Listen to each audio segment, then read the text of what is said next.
కీర్తన చదువుకున్న పిల్లరా, మహోన్నతుని చాటున నివసించువాడే సర్వశక్తి నీడను విశ్రమించువాడు. మహోన్నతుని చాటున నివసించువాడే సర్వశక్తి నీడను విశ్రమించువాడు. ఆయనే నాకు ఆశ్రయము, నా కోట, నేను నమ్ముకును నా దేవుడని నేను యెహోవాని గురించి చెప్పుచున్నాను. ఆయనే నాకు ఆశ్రయము, నా కోట, నేను నమ్ముకున్న నా దేవుడని నేను యెహోవాను గురించి చెప్పుచున్నాను. వేటకాని ఊరిలో నుండి ఆయన నిన్ను విడిపించును, నాశనకరమైన తెగులు రాకుండా నిన్ను రక్షించును.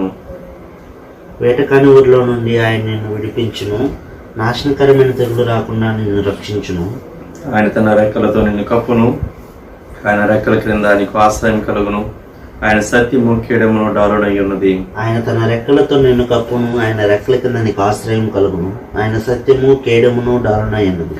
రాత్రి వేళ కలుగు భయమునకైనను, పగటి వేళ ఎగురు బాణమునకైనను, రాత్రి వేళ కలుగు భయమునకైనను, పగటి వేళ ఎగురు బాణమునకైనను, చీకటిలో సంచరించు తెగులునకైనను, మధ్యాహ్నమందు పాడు చేయు రోగమునకైనను నీవు భయపడుకుందువు. చీకటిలో సంచరించు తెగులకైనను, మధ్యాహ్నమందు పాడు చేయు రోగమునకైనను నీవు భయపడకుందువు. నీ ప్రక్కన 1000 మంది పడినను, నీ కుడి పక్కన 10,000 మంది కూలినను అపాయం నీ యొద్దకు రాదు. నీ ప్రక్కన 1000 మంది పడినను, నీ కుడి ప్రక్కన 10,000 మంది కూలినను అపాయం నీ యొద్దకు రాదు. నీవు కన్నులారా చూచుచుండగా భక్తిహీనులకు ప్రతిఫలం కలుగును.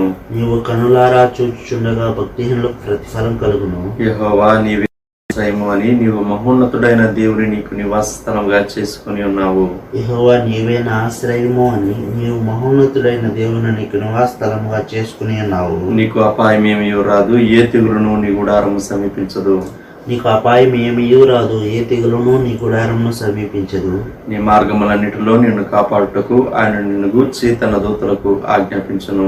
నీ మార్గములన్నిటిలో నిన్ను కాపాడుటకు ఆయన నిన్ను గూర్చి తమ దూతలకు ఆజ్ఞాపించును. నీ పాదములకు రాయి తగలకుండా వారు నిన్ను తమ చేతుల మీద ఎత్తి పట్టుకుందురు. నీ పాదములకు రాయి తగలకుండా వారిని తమ చేతుల మీద ఎత్తి పట్టుకుందురు.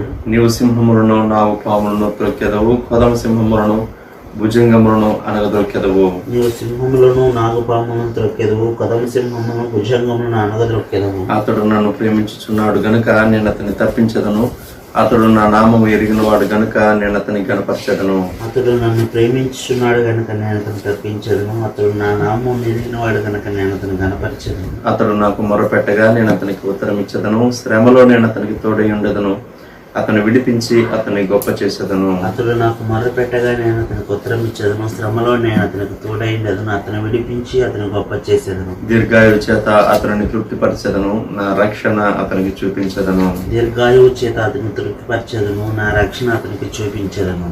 ఆమేన్. దేవుని వాక్యం విందాం పిల్లరా. దైవజనులు ప్రభుదాసంకులు గారు వచ్చి మనకు దేవుని వాక్యాన్ని అందిస్తారు. ప్రియమైన వాళ్ళారా, ప్రభునామములో మీకు ఈ ప్రాతకాలములో వందనములు, శుభములు తెలియపరుస్తున్నాను. నిర్గమకాండం 15వ అధ్యాయం 20వ వచనం నుండి మనం 26వ వచనం వరకు చదువుకున్నాం. Exodus chapter 15 from versus 20 to 26. మరియు అహరోను సహోదరియు ప్రవక్త్రయునగు మిరియాము తంబూరును చేత పట్టుకొని స్త్రీలందరూ తంబులతోనూ నాట్యములతోనూ ఆమె వెంబడి వెళ్ళగా మిరియాము వారితో కలిసి ఇట్లు పల్లవి ఎత్తిపాడాను. యెహోవాను గానం చేడి ఆయన మిగులు అతిశయించి జయించెను. గుర్రమును దాని రౌతును సముద్రములో ఆయన పడద్రోసెను. మోషే ఎర్ర సముద్రం నుండి జనులను సాగచేయగా వారు షూరు అరణ్యంలోనికి వెళ్లి దానిలో 3 దినములు నడిచిరి. అచ్చట వారికి నీళ్లు దొరకలేదు. అంతలో వారు మారాకు చేరి, మారా నీళ్లు చేదైనవి కనుక వారు ఆ నీళ్లు త్రాగలేకపోయారు.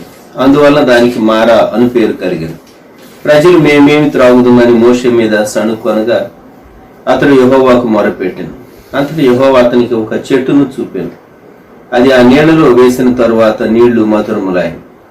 అక్కడ ఆయన వారికి కట్టడను విధిని నిర్ణయించి అక్కడ వారిని పరీక్షించి మీ దేవుడైన యెహోవా వాక్కును శ్రద్ధగా విని ఆయన దృష్టికి న్యాయమైనది చేసి ఆయన ఆజ్ఞలకు విధేయులై ఆయన కట్టడలన్నీ అనుసరించి నడిచిన ఎడల నేను ఐగుప్తీయులకు కలుగజేసిన రోగముల్లో ఏది మీకు రానియను, నిన్ను స్వస్థపరచు యెహోవాను నేనే అని. ప్రార్థన. ప్రేమగల ప్రభువా, మీకు వందనములు, స్తుతులు చెల్లిస్తున్నాం.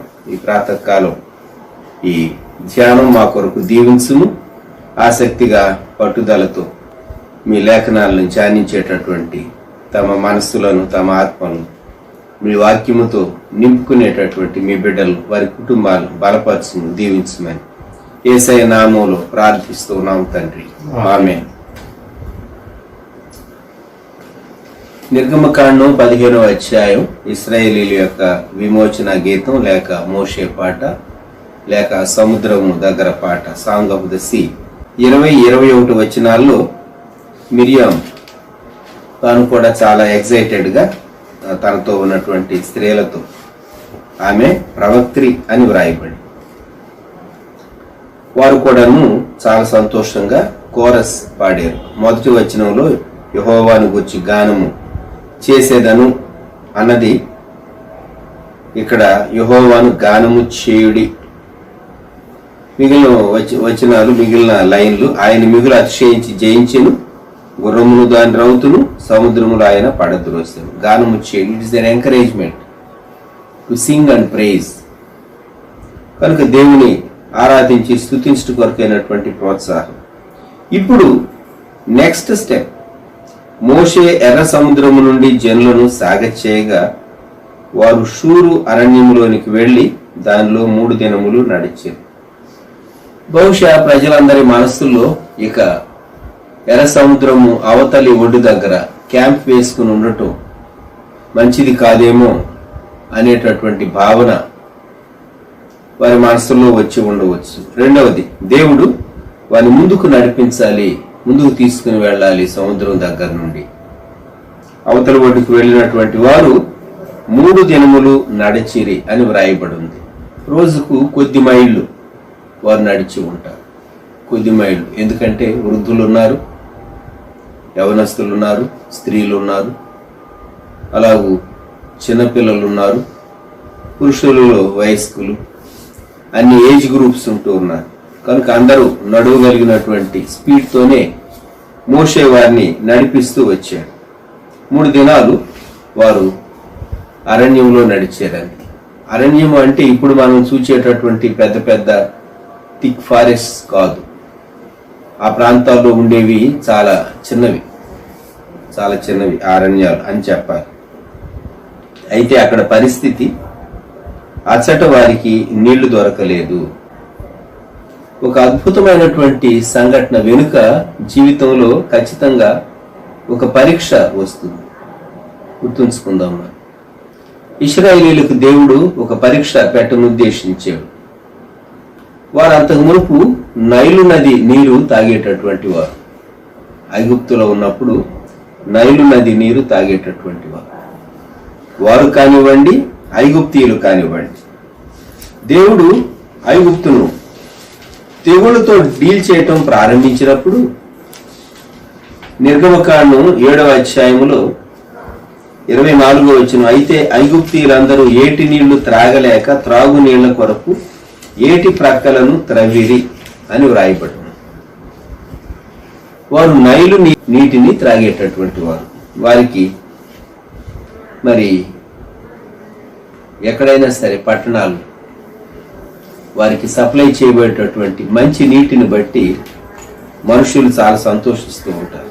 హైదరాబాద్లో మంజీరా వాటర్, కూకట్పల్లి ప్రాంతాల్లో మంజీరా వాటర్, అలాగే రాజమండ్రిలో గోదావరి కనిపిస్తుంది.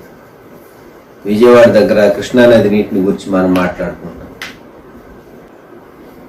అయితే నీరు చాలా ప్రాముఖ్యమైనది. ఇప్పుడు బాటిల్ మినరల్ వాటర్ వచ్చిన తర్వాత వ్యక్తులు ఒక స్టాండర్డ్ టైప్ ఆఫ్ వాటర్ వాడటానికి, ఇంకా కొంతమంది విటమినైజ్డ్ వాడటానికి అలవాటు పడ్డారు. కొన్నిసార్లు వారు అలవాటు పడినటువంటి నీరు టేస్ట్ డిఫరెంట్ వాటర్ వాడవలసి వచ్చినప్పుడు నీరు బాగలేదు, దప్పి తీరటం లేదు, చప్పగా ఉంది అని ఇటువంటి కామెంట్స్ మనం వింటూ ఉంటాం. వీరు 3 దినాలు నడిచారు. 23వ వచనంలో మారా నీళ్లు చేదైనవి. నీరు కనిపించినప్పుడు మారాకు వారు వెళ్ళినప్పుడు సంతోషపడి నీరు త్రాగటానికి వెళ్ళుంటారు. అయితే నీరు తాగుతూ మొదలుపెట్టినప్పుడు చాలా బిట్టర్గా ఉన్నాయి, చాలా బిట్టర్గా ఉన్నాయి. నీరు ఇప్పుడైతే మనం బాయిల్ చేసి వాడుతూ ఉంటాం చాలా మంది తమ గృహాల్లో. అలాగే ప్యూరిఫై చేసి ఇంకా ప్యూరిఫై చేసినటువంటి ప్యూరిఫైడ్ వాటర్ వాడుతూ ఉంటారు ఎన్నో రీతులుగా. కొందరు నీటికి చాలా ప్రాముఖ్యత ఉన్నది ఆరోగ్యములో అనేది ఇటీవలి కాలంలో మనుషులకు గ్రహింపు కలిగింది. ఆరోగ్యము మంచి నీటిని త్రాగటంలో ఉన్నది అని. ప్రెసిడెంట్ ఆఫ్ అమెరికా ఏదైనా దేశానికి వెళుతూ ఉంటే ఆయనకు వంట చేసేటటువంటి చెఫ్సే కాకుండా ఆయన వాడబోయేటటువంటి మంచినీళ్లు కూడా ఆ దేశానికి ముందుగానే తీసుకుని వెళ్తారు ఆ స్టాఫ్. జ్ఞాపకం పెట్టుకోరండి, అంత మెటిక్యులస్ కేర్ వారు తీసుకుంటూ ఉంటారు. నీటికి మనం ఈ కాలంలో చాలా ప్రాధాన్యత ఇస్తూ ఉన్నాం. అయితే నీరు ప్రాణాధారం, ఆహారం కంటే కూడాను నీరు చాలా అవసరమైంది మనిషికి. గాలి, ఆ తర్వాత నీరు, ఆ తర్వాత ఆహారం ప్రాముఖ్యమైనవని మనం ఎరుగుదాం. ఇక్కడ నీటి సమస్య కలిగింది. చేదైన నీళ్లు, వారు అలసిపోయి ఉన్నారు, వారు దప్పికొని ఉన్నారు. అయితే వారి దప్పి తీరటం లేదు సరిగదా. చేదైన నీరు వారు త్రాగలేరు, చేదైన నీరు వారు త్రాగలేరు. అందుకే ఆ స్థలానికి మారా అనేటటువంటి పేరు వచ్చింది. మారా అంటే చేదు, బిట్టర్. దేవుడు ఒక సంతోషకరమైన అనుభవం తర్వాత ఒక చేదు అనుభవం కొందరి జీవితాల్లో ఎలవ్ చేస్తాడు. ఈ చేదు అనుభవంలో వారి విశ్వాసము ఎలా ఉన్నది, వారి విధేయత ఎలా ఉన్నదో దేవుడు పరీక్షిస్తాడు. ఇప్పుడు 24వ వచనం నిర్గమకాండం 15:26, ప్రజలు మేమేమి త్రాగుదుమని మోషే మీద సణుగు కొనగా. వీరే కదా చాలా సంతోషంగా పాటలు పాడారు, చాలా సంతోషంగా దేవుని మహిమను చూచారు. ఇంకా వీరి యాత్రలో మేఘం ఉంటూనే ఉన్నది. పైన పగలు వారు మేఘ స్తంభాన్ని చూస్తూనే ఉన్నారు. అయినా వారిలో సణుగుడు ప్రారంభమైంది. నూతన నిబంధనలో చూస్తాం, పౌలు భక్తుడు అంటాడు, వారు సణిగి నశించారు. సణగటం, మర్మరింగ్ చాలా భయంకరమైనటువంటి వైరస్, ఒకరి నుండి ఒకరికి వ్యాపించేటటువంటి వైరస్. వారు సనగటం మొదలుపెట్టారు. డైరెక్ట్గా దేవుణ్ణి అనలేక, మోషేను అనలేక మేమేమి త్రాగుదుము అని సనగటం మొదలుపెట్టారు. ఇప్పుడు మోషే చేసినటువంటి కార్యం, అతడు యెహోవాకు మొరపెట్టాను, ఆర్గ్యూ చేయలేదు వారితో. దేవుడు చెప్పాడు, నేను చేశాను, మీరు నా మీద ఎందుకు సణుగుతారు అని చెప్పి మోషే వారితో ఆర్గ్యుమెంట్ పికప్ చేయలేదు. సహజంగా మనమైతే సమస్యల్లో మనం ఆ సమస్యకు సొల్యూషన్ కనుగొనటానికి బదులు ఆ సమస్యను మనం ఇంకా పెద్దది చేసుకుంటూ ఉంటాం. దానికి మనం నెగటివ్గా రియాక్ట్ అయ్యి పెద్దది చేసుకుంటూ ఉంటాం. మోషే మొరపెట్టడం మొదలుపెట్టాడు. మోషే ఎప్పుడైతే మొరపెట్టాడో దేవుడు ఒక విషయాన్ని తనకు చూపించాడు. అంతటా యెహోవా అతనికి ఒక చెట్టును చూపాడు. మన జీవితాల్లో ఒక సమస్య మనకి ఎదురైతే ప్రార్థన చేస్తూ ఉండాలి. మనం అనుకున్నంత త్వరగా లేక వెంటనే దేవుడు సొల్యూషన్ చూపించకపోవచ్చు. కానీ ప్రార్థించుట, మొరపెట్టుట భక్తుని యొక్క విధి. ఇది మనం నేర్చుకోవలసినటువంటి మంచి పాఠం. దేవా ఏం చేయమంట? ఆయన మోషే నీ కర్ర సముద్రం వైపు చాపమన్నాడు, చేయి చాపమన్నాడు. దేవుడు అద్భుతం చేశాడు. మరి ఇప్పుడు దేవుడు ఈ అద్భుతం చేయబోతూ ఉన్నాడు. మోషే దేవుని వైపు చూస్తూ దేవుని సన్నిధిలో కనిపెడుతూ ఉన్నాడు. కొన్ని మార్లు మనకు ఏదో ఒక మూలం నుండి ఏదో ఒక చిన్న పరిష్కారం, స్మాల్ సొల్యూషన్ కనిపించినట్టు ఉంటుంది. మనకు అర్థం కాదు, ఇంత పెద్ద సమస్యకు ఇంత చిన్న సొల్యూషన్ సరిపోతుందా అని మనకు డౌట్ వస్తుంది. ఒక చెట్టు కనబడుతూ ఉన్నది, దేవుడు ఒక చెట్టు చూపిస్తూ ఉన్నాడు. మోషేకి అర్థమైంది, ఈ చెట్టును తీసుకుని వెళ్ళి నేను ఆ నీళ్లలో వేయాలి, ఆ ఊటలో వేయాలి, లేక మారాలో అక్కడ ఆ నీళ్ళ దగ్గర నేను ఆ చెట్టును వేయాలి అని తనకు అర్థమైపోయింది. కనుక ఆ నీటి ఊట దగ్గరకు వెళ్ళి తాను దేవుడు చూపించినటువంటి చెట్టు దానిని అక్కడ ఆ నీళ్లలో కలిపాడు.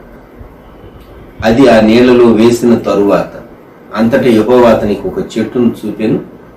అది ఆ నీళ్లలో వేసిన తరువాత నీళ్లు మధురములాయి. సో మన సమస్యలకు దేవుని దగ్గర జవాబు ఉన్నది. కానీ మనం నిమిషాల్లో, సెకండ్లలో అనుకున్న వెంటనే రాకపోవచ్చు. ప్రజలు వారు మోషే మీద సణుక్కున్నారు. అసలు దేవుడు ముందే ఇన్ని అద్భుతాలు చేసినటువంటి దేవుడు ఆ నీటిని ఎందుకు మార్చి మారాకు వారిని తీసుకుని వెళ్ళలేదు, ఆ స్థలానికి వారిని తీసుకుని వెళ్ళలేదు? ప్రకృతిలో ఆ నీరు అక్కడ అది బిట్టలుగా ఉన్నటువంటి నీరు, ఆ స్థలం అటువంటిది. దేవుడు ఇప్పుడు దాన్ని మార్చబోతూ ఉన్నాడు. ముందే ఎందుకు మార్చలేదు? అది దేవుని పద్ధతి కాదు. మోషే మొరపెట్టాలి, దేవుడు చూపించాలి. ఆ తర్వాత మోషే ఆ చెట్టు కొమ్మలు విరిచి ఆ నీళ్ళలో వేయాలి. ఇప్పుడు నీరు మారాలి. గమనించండి, ప్రతిదానికి ఒక క్రమం, ఒక ప్రాసెస్, ఒక పద్ధతి ఉంటుంది. దేవుడు కొన్ని కార్యాలు చేయాలి అంటే మానవుని భాగం ఉన్నది, దేవుని భాగం ఉన్నది. దేవుడు అద్భుత కార్యాలు చేస్తాడు. 26వ వచనంలో నిన్ను స్వస్థపరచు యెహోవాను నేనే అని చక్కని వాగ్దానం దేవుడు వారికి ఇచ్చాడు. సంవత్సరంలో ప్రవేశించేటప్పుడు న్యూ ఇయర్ ప్రామిసెస్ లో ఈ ప్రామిస్ మనం పికప్ చేస్తూ ఉంటాం కొందరు. అయితే ఇది షరతులతో కూడినటువంటి వాగ్దానం. గుర్తుంచుకుందాం, 3 షరతులు అక్కడ వ్రాయబడి ఉన్నాయి. 26వ వచనం, మీ దేవుడైన యెహోవా వాక్కును శ్రద్ధగా విని ఆయన దృష్టికి న్యాయమైనది చేసి ఆయన ఆజ్ఞలకు విధేయులై ఆయన కట్టడలన్నింటినీ అనుసరించి నడిచిన ఎడల. ఒకటి, వినాలి, దేవుడు చెప్పిన మాటలు వినాలి.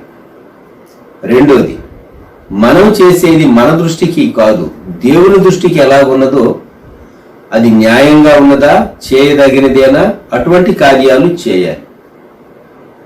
తరువాత దేవుడు ఇచ్చేటటువంటి ఆజ్ఞలు, దేవుడు ఇచ్చేటటువంటి కట్టడలు, the laws, LAWS, laws and precepts, దేవుడు ఇచ్చేటటువంటి ఆజ్ఞలు, కట్టడలు, వాటిని అనుసరించి నడుచుకోవాలి. పరలోక దేవుడు మనందరి క్షేమం కొరకు చాలా శ్రేష్టమైనటువంటి, ఖచ్చితమైనటువంటి నియమాలు ఆయన తన గ్రంథంలో వ్రాయించి పెట్టాడు. తన కట్టడలు, ఆయన ఏర్పరిచినటువంటి విధులు, మనుషులు ఇలాగూ ప్రవర్తించాలి, ఇలాగూ ప్రవర్తించకూడదు, ఇలాగూ చేయాలి, ఇలాగూ చేయకూడదు. ఆయన ఇచ్చినటువంటి విధులను పాటిస్తే అప్పుడు దేవుడు మనకు ఐగుప్తీయుల రోగాల్లో, జబ్బుల్లో ఏది రానివ్వనన్నాడు. నేను ఐగుప్తీయులో కలుగు చేసిన రోగముల్లో ఏది మీకు రానియను, నిన్ను స్వస్థపరచు యెహోవా నేను. ఒకవేళ ఏదైనా మనకు కలిగిన బాధ కలిగిన, అనారోగ్యం కలిగిన, బాగు చేస్తానని దేవుడు వాగ్దానం ఇచ్చాడు. ఇది కండిషనల్ బ్లెస్సింగ్ అంటారు. నేను నా ఇష్టం వచ్చినట్టు జీవిస్తాను, దేవా నాకు ఏ ఇబ్బంది కలగకుండా అనారోగ్యం వాటిల్లకుండా నీవు కాపాడాలి అంటే కుదరదు. కొన్ని దీవెనలు ఖచ్చితంగా మనము దేవుడు చెప్పినటువంటి ఆజ్ఞలు పాటించడంతో లింక్ అయి ఉన్నాయి. ఈ విషయాన్ని మనం మరచిపోకూడదు. ఇక్కడ చెట్టు ఆ నీళ్ళలో వేసినప్పుడు ఆ నీళ్లు మధురంగా మారి ఆ చెట్టు ప్రభువైన యేసుక్రీస్తు యొక్క శిలువ అని మనం జ్ఞాపకం పెట్టుకోవాలి. శిలువ మానవుని పాపమునకు పరిహారం. శిలువ వైపు చూచినప్పుడు మన సమస్యకు పరిష్కారం దొరుకుతుంది. శిలువ ఏం చేస్తుంది? నీలో దైవిక స్వభావాన్ని పెంపొందింపచేస్తుంది. మొదటి ఆదాము నుండి వచ్చినటువంటి ఆ పాపపు స్వభావాన్ని మార్చివేసి దైవిక స్వభావంలోనికి మార్చివేస్తుంది. కొంతమందిని చూచినప్పుడు అలాంటి వ్యక్తి ఇలా మారిపోయాడు, ఒకప్పుడు ఎలా ఉండేవాడు, ఎంత భయంకరంగా ఉండేవాడు. కొంతమందికి చాలా భయంకరమైనటువంటి తిట్టేటటువంటి నోరు ఉంటుంది. వారు మారుమనసు పొందిన తర్వాత వారు ఇంకెవరిని తిట్టలేరు. వారిని చూచిన వారు అంటారు, ఒకప్పుడు ఈయన నోటి ముందు ఎవరు నిలబడేవారు కాదు, భయంకరంగా తిట్టేటటువంటి వాడు, ఈ వ్యక్తి ఎంత మారిపోయాడు. కొందరు దొంగతనం చేసేవారు ఉంటారు, ఇంకా కొందరు అక్రమ కార్యాలు చేసేవారు ఉంటారు. యేసు ప్రభు వారి జీవితాలను మార్చివేసిన తరువాత చూచినటువంటి వారు అంటారు, ఎంత అద్భుతమైనటువంటి మార్పు, ఈ వ్యక్తి ఎంత మార్పు చెందాడు అని చెప్పి లోకం ఆశ్చర్యపోతూ ఉంటారు. యేసుక్రీస్తు ప్రభు నీ అంతరంగంలోనికి వచ్చినప్పుడు, నీ హృదయంలోనికి వచ్చినప్పుడు, ఆ చెట్టు ఎలాగైతే నీళ్ళలో వేయబడినప్పుడు నీళ్లు మధురమైనవో, చేదైనటువంటి బిట్టర్గా ఉన్నటువంటి నీ స్వభావం తీపి అయినటువంటి లేకుంటే మంచి స్వభావంగా మధురమైనటువంటి స్వభావంగా యేసుక్రీస్తు ప్రభు శిలువను బట్టి మార్చబడుతుంది. ఈ మాట మనం జ్ఞాపకం పెట్టుకున్నాం. వాగ్దాన దేశంలో టూర్కి వెళ్ళినటువంటి వారు ఈ స్థలానికి వచ్చినప్పుడు మారా దగ్గర ఉన్నటువంటి వాటర్ ఆ టేస్ట్ చూచినప్పుడు అవి చాలా ప్రత్యేకమైనవిగా ఉంటాయట. విటమినైజ్డ్ వాటర్ వలె ఉత్సాహాన్ని కలిగించేటటువంటి వాటర్గా ఉంటాయి అని చెప్పబడి, కనుక ఆ నీటిని దేవుడు స్వస్థపరిచాడు, ఆ నీటిని దేవుడు బాగు చేశాడు. దేవుడు మన హృదయాలను సరిచేయటానికి ఆయన ఇష్టపడుతున్నాడు. మన హృదయంలో ఉన్నటువంటి పాప సంబంధమైనటువంటి చేదును ఆయన తీసివేసి తన పవిత్రత మనలో ఉంచటానికి, తన స్వభావంలోనికి మనం మార్చడానికి ఆయన ఇష్టపడుతూ ఉన్నాడు. మనము నయోమి జీవితంలో ఆమె మోయాబు దేశంలో కాపురం ఉండటానికి భర్తతో కుమారుడితో వెళ్ళి నష్టపోయి తిరిగి తన కోడలు రూతుతో బెత్లెహేముకు వచ్చినప్పుడు ఆమె చూచిన వారు ఈమె నయోమి కదా అన్నప్పుడు ఆమె అన్నది, నన్ను మారా అనండి. అంటే చేదు నా జీవితంలో నేను ఎన్నో కష్టాలు అనుభవించాను. అయితే కృపగలిగినటువంటి దేవుడు ఆ వృద్ధాప్యంలో కూడా ఆమెకు నెమ్మది ఇచ్చాడు, ఆమెకు ఆదరణ ఇచ్చాడు. కొన్ని మార్లు నీ రెస్టోరేషన్ 100% ఉండకపోవచ్చు, కానీ దేవుడు ఆదరణ ఇస్తాడు, నెమ్మదిస్తాడు. అదే యోగు భక్తుల విషయంలో దేవుడు 100% రెస్టోర్ చేయటమే కాదు, తన ఆస్తిని 200%గా దేవుడు మల్టిప్లై చేశాడు. ఆస్తి పోయింది, తరువాత బిడ్డలు పోయారు, ఆరోగ్యము పోయింది కదండి. ఇప్పుడు ఆయన భార్యను మాత్రం దేవుడు ఉంచాడు. ఎందుకంటే ఎవరైతే వచ్చి దేవుని దూషించి మరణంక అని భార్య సెలవిచ్చారో ఆ భార్య ద్వారానే దేవుడు తరువాతి కాలంలో సంతానాన్ని ఇవ్వాలని ఉద్దేశించాడు. ఇంకొక విధంగా చెప్పాలంటే ఆమె బిట్టరు బెటర్ అయింది.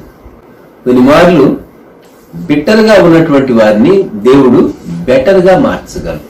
దేవుడు సాటి అయిన సహాయంగా ఇచ్చాడు స్త్రీకి. అయితే యోబు యొక్క భార్య ఆమె చాలా బాధతో ఉన్నది. దేవుని దూషించు, అప్పుడు దేవుడు నీకు మరణం ఇస్తాడు, ఇంత శ్రమ అనుభవించడం కంటే అని లోకరీతిగా ఒక ఉచిత సలహా భర్తకి ఇచ్చింది. అదే నోటితో దేవుని స్తుతించేటట్లుగా ఆమె జీవితంలో మరలా ఆమె ద్వారానే దేవుడు సంతాన ప్రాప్తిని అనుగ్రహించాడు. ఎంతమందిని పోగొట్టుకున్నారో అంతమందిని తిరిగి పొందారు. ఆస్తిని దేవుడు రెట్టింపు చేశాడు. దేవుడు బిడ్డలను 100%, ఆస్తినేమో 200% రెస్టోర్ చేశాడు. దేవుడు కొందరి జీవితాల్లో రెస్టోరేషన్ చేసి వారిని ఆదరించేటటువంటి దేవుడుగా, వారి ద్వారా మహిమను పొందేటటువంటి దేవుడుగా ఉంటూ ఉన్నాడు. మన జీవితాల్లో మారా గూర్చి మనం మాట్లాడుకుందాం. మనం పాడుతూ ఉంటాం, మార్చబడు నాదు మార మధురముగా అని. పాడటం చాలా ఈజీయే గాని మారా అనుభవంలో నుంచి వెళ్ళవలసి వచ్చినప్పుడు మాత్రం మనిషి తట్టుకొనలేడు. గుర్తుంచుకుందాం. సాతాను నీ ప్రక్కనే చేరి నీవెంత భక్తిగా ఉన్నావు, దేవుడు నీకు ఎంత కష్టం రానిచ్చాడు అని దేవుని పైన నీ మనస్సు ఆనుకోకుండా, ఆధారపడకుండా నిన్ను డీవియేట్ చేయడానికి సాతాను యత్నిస్తుంది. జ్ఞాపకం పెట్టుకో.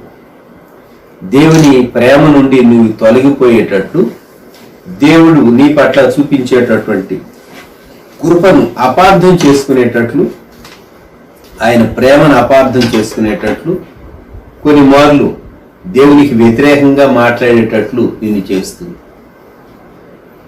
జాగ్రత్త సుమ. మానవుని జీవితంలో శ్రమలు, మానవుడు శ్రమానుభవానికి జన్మిస్తూ ఉన్నాడు. శ్రమలు వస్తాయి. అయితే శ్రమల్లో నిలిచి తిరిగి మరలా రెస్టోర్ అవటం దేవుని దయగలిగినటువంటి చిత్తం. కొన్ని మార్లు కొంత మటుకు దేవుడు ఆదరణ ఇచ్చి వ్యక్తులను కృంగిపోకుండా, నశించిపోకుండా నిలవబెడుతూ ఉంటాడు. అనేక మంది దేవుని విశ్వసించినటువంటి వారి జీవితాల్లో శ్రమలు మనం చూస్తూ ఉంటాం. ఎందుకు ఈ శ్రమ, ఎందుకు ఈ శ్రమ, ఎందుకు ఈ ముళ్ళు, ఎందుకు ఈ బాధ, ఎందుకు ఈ కష్టం, ఎందుకు ఈ చేదు? వారు సిలువ వైపు చూచి తమ బాధను అధిగమించడానికి. భక్తుడు హ్యారీ డిమాంటీ గారి జీవిత చరిత్రలో వ్రాయబడినటువంటి మాట. ఆయనకు ఒక కాలు యాంపిటేట్ చేశారు. మోకాలి పై వరకు దాన్ని కట్ చేశారు. ఆయన కోయంబత్తూరులో పనిచేసే కాలంలో ఆయనకు ఒక బిరుదు ఉండేదట, the best dressed man in Coimbatore. కోయంబత్తూరులో చాలా చక్కగా డ్రెస్ చేసుకునేటటువంటి వ్యక్తి, ఆంగ్లో ఇండియన్. ఎప్పుడు టక్ చేసుకుని, బహుశా కోట్ కూడా వేసుకునేవారేమో కొన్ని మార్లు. చాలా నీట్గా ఉండేటటువంటి వారు.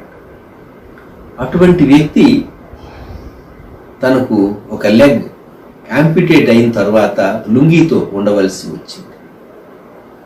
వీల్ చైర్కు పరిమితం కావాల్సి వచ్చింది. తను ప్రార్థన చేశాడట దేవునికి, దేవా నేను ఎందుకు ఈ పరిస్థితిలోనికి వచ్చాను అని దేవుడిని అడిగితే దేవుడు అన్నాడట, నీవు ప్రార్థన చేసేవు కదా అన్నాడట. ఈయనకు ఆశ్చర్యం అనిపించింది. దేవా ఎప్పుడు ప్రార్థించాను అంటే, నువ్వు ప్రార్థన చేసేవు గుర్తు చేసుకో, నా శ్రమలలో పాలివాడవయ్యేటటువంటి అనుభవం నీకు కావాలని నీవు అడిగేవు కదా, నా శ్రమలలో పాలివాడయ్యేటటువంటి అనుభవం. You wanted to taste the bitterness. శ్రమల్లో పాలివాడవటం. యేసుక్రీస్తు ప్రభు పొందినటువంటి శ్రమలలో మనం కూడా పార్టేకర్స్ అవటం. నీవు ప్రార్థన చేసావు, నీవు అడిగినందుకే నేను ఈ దశలో జీవిత చివరి సంవత్సరాల్లో ఆ గొప్ప శ్రమ ఆయన మీదికి రానిచ్చాడు. కొంతమంది తమ జీవితంలో సడన్ డిజాస్టర్లో నుండి వెళ్ళవలసి వస్తుంది. భయంకరమైనటువంటి డిజాస్టర్. ఎందుకు ఎందుకు ఎందుకు మనకు జవాబు దొరకదు కొన్ని మార్లు. ప్రభువు అంటాడు, మీరు నా శ్రమలలో పాలివారు కావాలి అని, నా స్వభావం మీలో ఇంకా ఏర్పడాలని మీకు ఈ శ్రమ రానిచ్చాను అంటాడు. దైవజనుడు ఆ జవాబు పొందిన తర్వాత సిలువ బహుశా తనకు అర్థమైనంతగా మిగిలినటువంటి మనకు అర్థం కాదు. ఎందుకంటే ఆ శ్రమానుభవము బహు అరుదైనటువంటి అనుభవం, బహు కష్టతరమైనటువంటి అనుభవం. సంవత్సరాలు వారు వీల్ చైర్కు పరిమితం కావాల్సి వచ్చింది. తన జీవితంలో చివరి సంవత్సరాలన్నీ చాలా లిమిటెడ్గా తాను మూవ్ కావాల్సి వచ్చింది. ఒక దినం ఆ వీల్ చైర్లో 4 డాలే రోడ్, వేపేరి, చెన్నై, ఆయనను బయట నడవలోనికి కొంచెం తీసుకుని వచ్చి ఓపెన్ స్కై కనిపించేటట్లు ఆ వీల్ చైర్ ఇచ్చినప్పుడు తాను అన్నారు, చాలా మాసాల తర్వాత ఆకాశాన్ని నేను చూడగలుగుతూ ఉన్నాను అన్నారు. ఆ మాట ఎలా ఉంటుందో ఊహించుకోండి. చాలా మాసాల తర్వాత ఆకాశాన్ని నేను చూడగలుగుతూ ఉన్నాను. I'm able to look at the sky అన్నారు. అంటే అంత మటుకు ఇండోర్స్లోనే ఉన్నారన్నమాట. మాసాలు మాసాలు. మన జీవితాల్లో మనకు కలిగేటటువంటి శ్రమల్లో యేసుక్రీస్తు ప్రభు యొక్క స్వభావం మనలో రూపొందించడానికి కొందరిని మహాశ్రమంలో నుండి సహా ప్రభు తీసుకుని వెళ్తాడు. అయితే సిలువ కోణంలో నుండి చూచినప్పుడు ప్రభు సిలువను తలంచుకుంటే మాత్రమే అటువంటి శ్రమను దేవుని బిడ్డలైనటువంటి వారు, విశ్వాసులైనటువంటి వారు సహించుకోగలరు.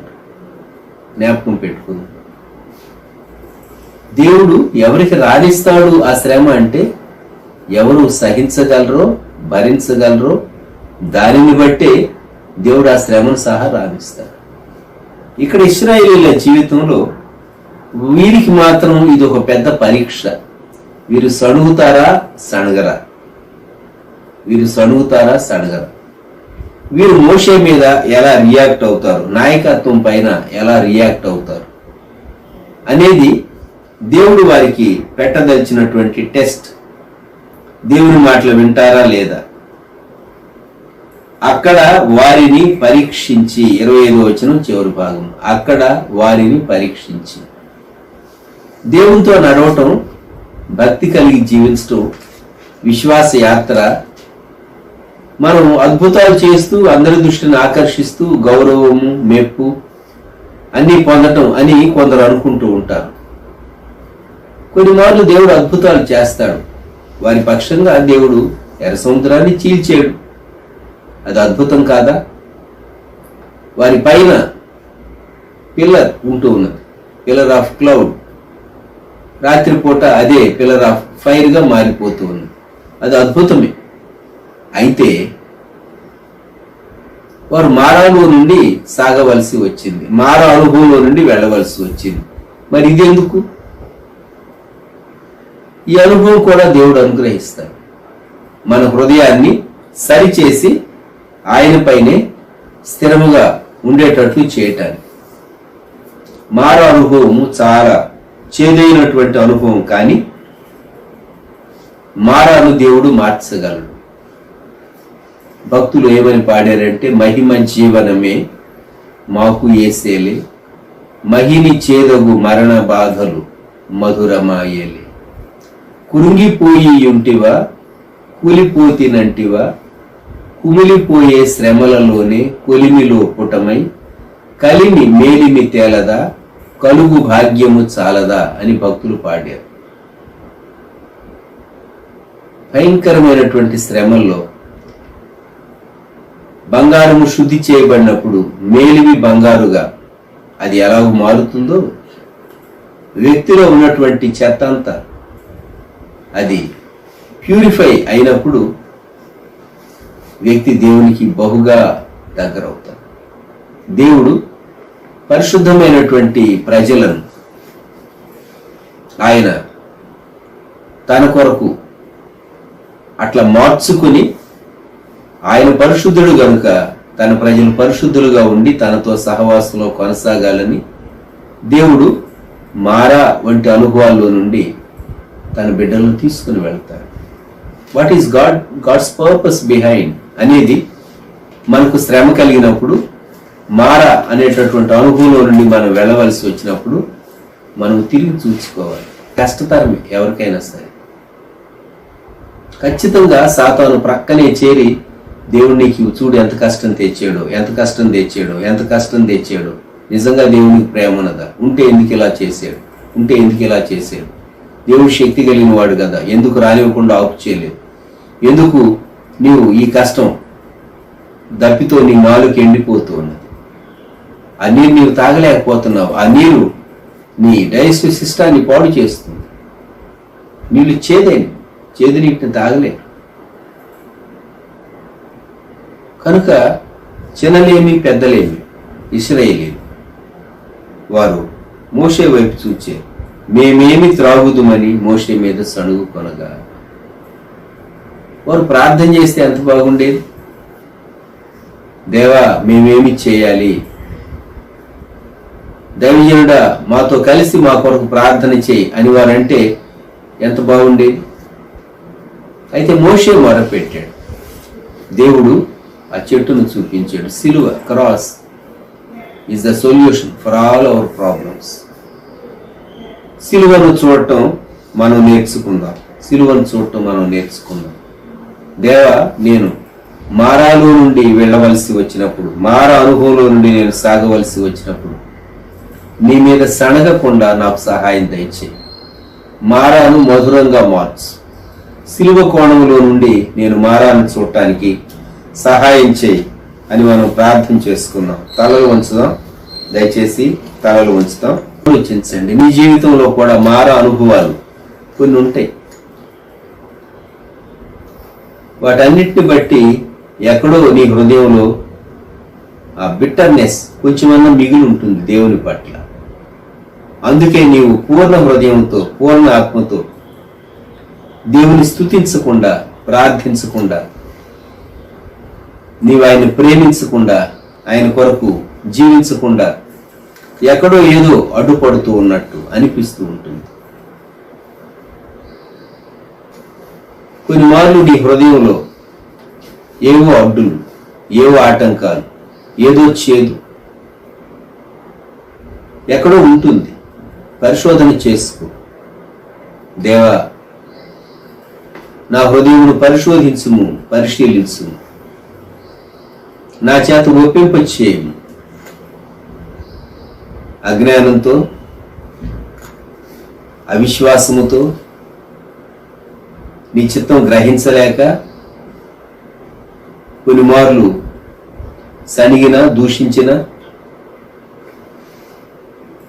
నీకు దూరంగా వెళ్ళిపోయినటువంటి నా పరిస్థితిని దయతో జ్ఞాపకం చేసుకుని క్షమించమని ప్రభుని అడగండి. ప్రభు సహాయం చేస్తాడు, నిన్ను ఉద్ధరిస్తాడు. మారాలో నుండి ఆయన ఎందుకు నిన్ను తీసుకుని వెళ్ళనిచ్చాడో తరువాత నీకు అర్థమవుతుంది. శ్రమ పొంది ఉండుట నాకు మేలాయనని భక్తుడు అన్నాడు. మారా శ్రమానుభవమే. అయితే మారాను మధురంగా ఆయన మార్చగలరు, మారాను మధురంగా ఆయన మార్చగలరు. ప్రార్థన చేసుకుందాం. ప్రేమ గల మా ప్రభువా, మా జీవితంలో మారా వంటి స్థలాలు ఉన్నాయి, అనుభవాలు ఉన్నాయి. వాటిని బట్టి మేము నిన్ను పూర్తిగా ప్రేమించడానికి మా జ్ఞానం అడ్డొస్తూ ఉన్నది.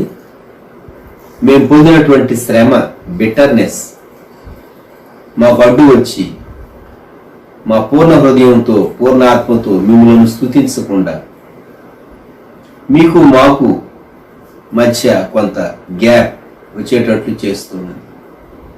దయతో మమ్మను క్షమించండి. మా అంతరంగమును శుద్ధి చేయండి.